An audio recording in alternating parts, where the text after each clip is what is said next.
আসসালামু আলাইকুম রহমতুল্লাহি বরকাতুহ। ভাই, ভিডিওটি শেষ পর্যন্ত দেখার অনুরোধ রইল। বুঝতে পারবেন আসলে গরিব মানুষের জীবন কেমন। এই যে রমজান মাস, এই রমজান মাসে রাস্তার পাশে ছোট্ট একটা দোকান দিয়েছিলাম, যেখানে ভাজা পোড়া, আহ, পেঁয়াজি, বেগুনি, চপ এগুলো বিক্রি করতাম। তো এখানে আমি কোনো লোক ঠকানোর উদ্দেশ্যে দোকান দেই নাই বা কাউকে কষ্ট দেওয়ার কোনো উদ্দেশ্য আমার ছিল না। শুধু পরিবারের মুখে একটু ইফতার তুলে দেওয়া, একটু হাসি ফোটানোর জন্যই এটা একটা চেষ্টা ছিল।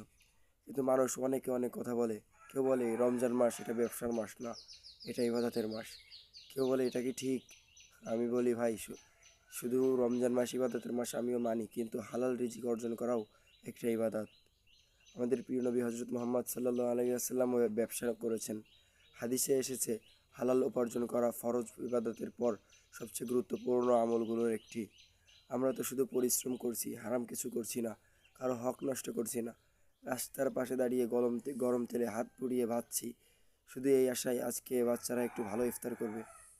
গরিব হওয়া লজ্জার না, হারাম খাওয়া লজ্জার। আপনি যদি আমার জন্য দোয়া করেন, এটাই সবথেকে বড় সাহস। আল্লাহ যেন আমাদের সবাইকে সঠিক বুঝ দান করেন, সবার আয় রোজগারে বরকত দেন এবং সবাইকে হালাল আয় রোজগার করার তৌফিক দেন। আমিন।